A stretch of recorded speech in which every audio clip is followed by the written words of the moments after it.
Hey guys, so I want to talk to you guys about my opinion on what I believe in terms of the planet Earth.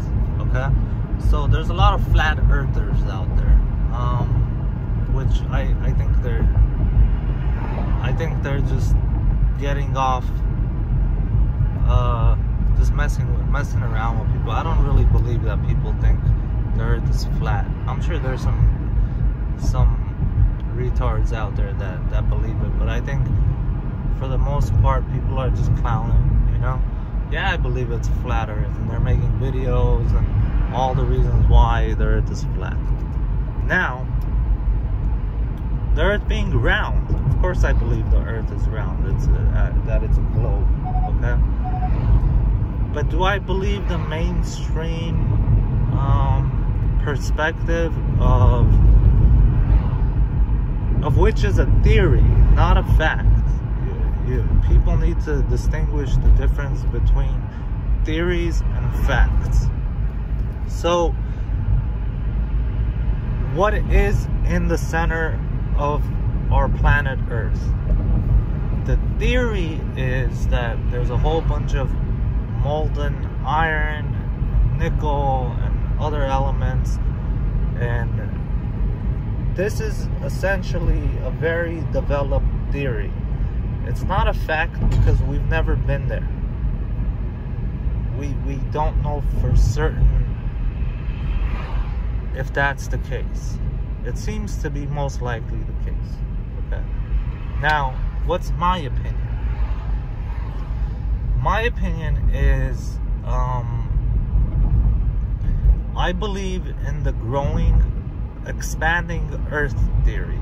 Growing Earth, expanding Earth. The expanding Earth theory. I believe that.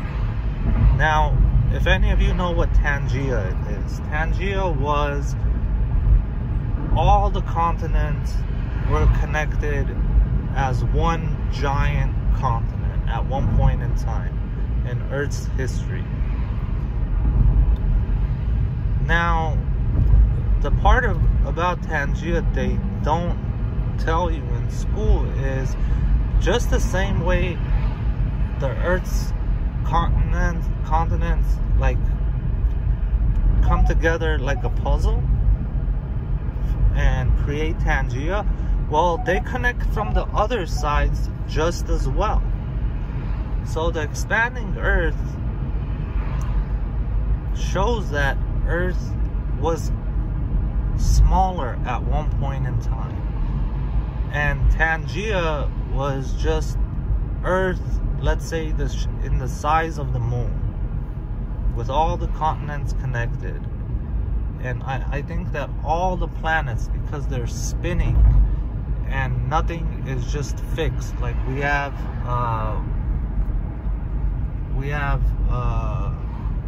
what are those lines that earthquakes happen? Like we have fault lines, right? Like I live in LA, we have you know, a line that creates earthquakes. It's like it's just different. Yeah, anyway, so essentially Earth at one point was like Pangea. Just imagine, like, when you look at the moon, Earth was like the moon. That would mean that it was covered in water, because we have a lot of water on Earth. So at one point in time, the entire Earth was a water world. Okay? And as Earth kept spinning, now, why are all the continents spread out the way they are? Think about, like, this is one of the reasons why I think the Pangea idea is that they taught us in school, that it was all just connected to one side and the rest of the world was just water. Why that's completely wrong. And it's wrong because, like, if you were to flick a basketball and balance it on your finger, right? If I were to attach anything to that spinning ball, just tape something to it, right? It would start spinning lopsided.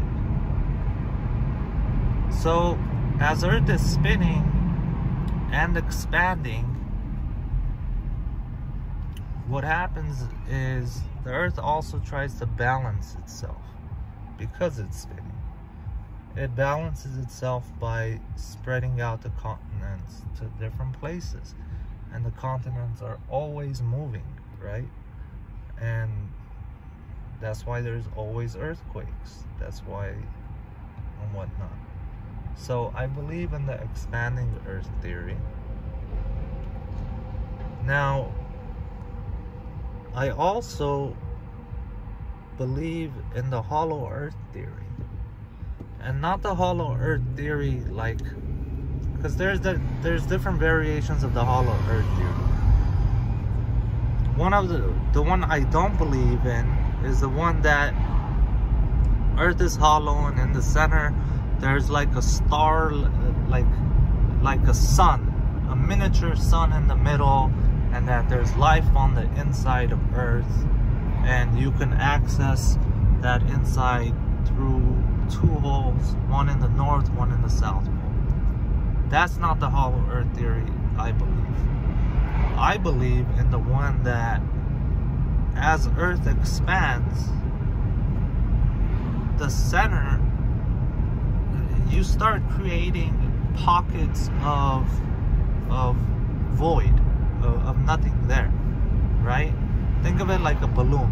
The more you blow it up, the more, if you want to say air is nothing, but like the more empty space you have. Now, when you attach just that simple premise of as it expands, the inside becomes more and more hollow, hence Hollow Earth, hence theory. Both of these are theories, of which I subscribe to both of them. Now, when you put these two together, they explain so many things in Earth's history that we haven't necessarily explained off yet. And I've never heard anyone attach these two theories together. And I've even spoke to geologists and stuff, and no one's ever really... People are like, man, this is what they taught me in school, and it's written in stone. And it's like, bro, you're kind of closed-minded on things, because most of what they taught you were theories to begin with. They weren't the facts, you know, because so many things we just haven't got to the point of proving it into a fact or a law, rather, or information rather than just theory. So what does the expanding Earth and the Hollow Earth theory together signify, or what does it tell us? It explains dinosaurs.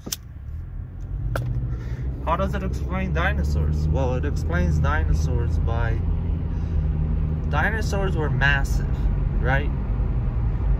Now, dinosaur bones are large in terms of how big they are. You take a T-Rex, you take a brontosaurus, right? Like giant living creatures on the planet. But if you've ever gone to like the Natural History Museum or a museum where they have dinosaur bones, well, the bones, even though they're large, they're not thick and heavy. They're pretty thin. Thin, like, we can equate it to flying animals, like birds that have like hollow bones. You know, they're pretty light boned so that they can take flight. But unlike birds, dinosaurs didn't have hollow bones. But like if we were to genetically, if we were to do some genetic manipulation and like create dinosaurs, like in the movies, right? Like the Lost World and all that. Jurassic Park, right? All that, it wouldn't happen.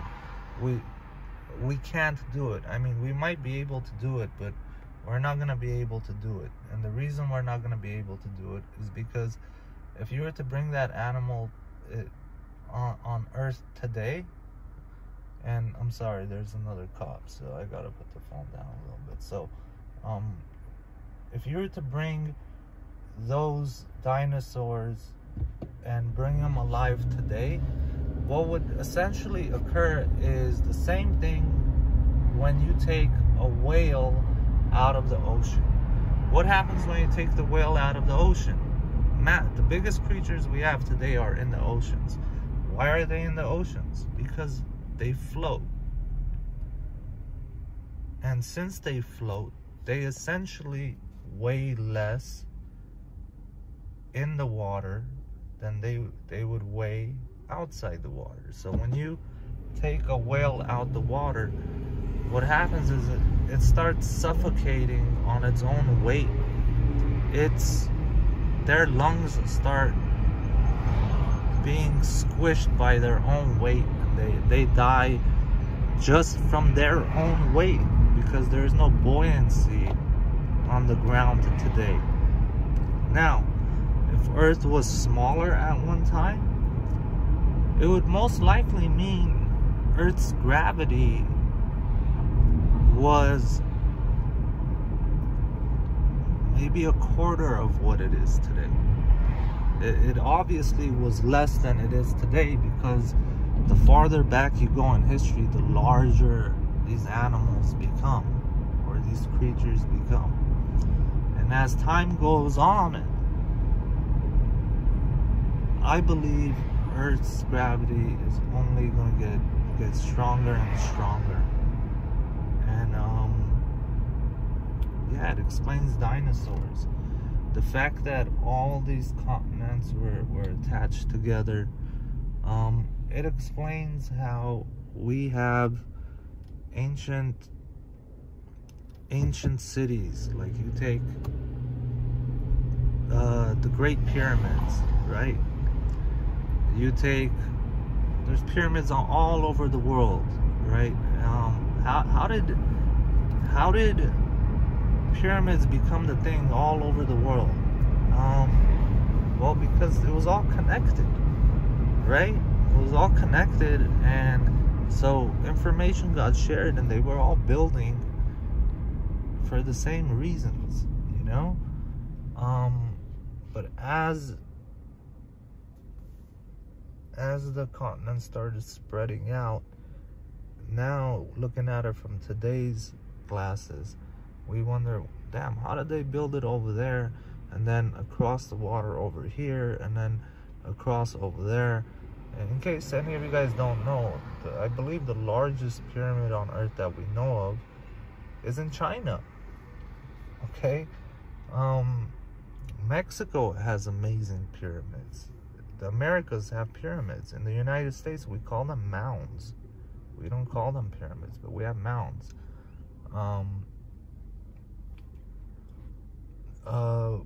Inside, I forgot what it's called, man. Anyway, so it explains things like why that technology was spread across the Earth. Because of Pangea, you know, however you say it. Things were a lot closer, so they were able to share information, you know. I'll make an entire video on why they built the pyramids. That's a topic I wanted to write a book about.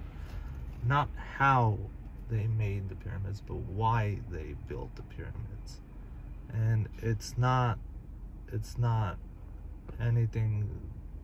any reason that the mainstream has told you. But first, I'd also like to say that the Great Pyramids, I don't think were created in the time that they're telling us were created. I think the Great Pyramids were there, and people stumbled upon them and they just started creating more pyramids, because the detail and information that's within the Great Pyramids, and the quality and whatnot is not the same as other pyramids in Egypt. And by the way, Egypt has hundreds of pyramids, not just dozens, but hundreds of pyramids. And it seems to be the case worldwide.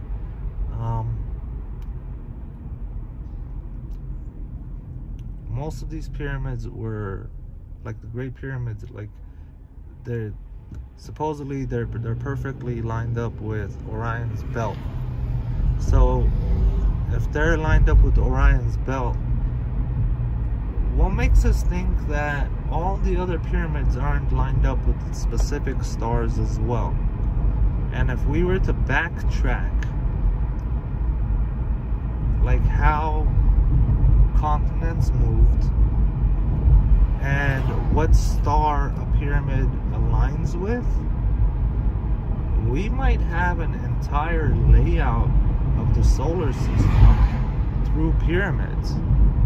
It's just that, you know, the continents moved and we don't necessarily know what it's connected to, what star it's connected to. We know most of them were created with facing north, so how much they deviated from north might give us a very good time frame of when it was created. And if we back it up to that perfect alignment of north and find what stars they line up with, we might actually have an entire map. At least I believe we might have an entire map of the solar system through the use of pyramids. And the farther back we go, even if we go back to the Romans and stuff, or the Greeks, a lot of their temples and worship, their places of worship, the foundation stones are much older and much larger than the stones above the foundation. And I'm talking about orders of magnitude difference. You know, you're talking about like hundreds, if not thousands of tons compared to a few tons. Massive stones. So is it possible that people stumbled upon it and then they just built over it? Yeah, very likely. Very likely.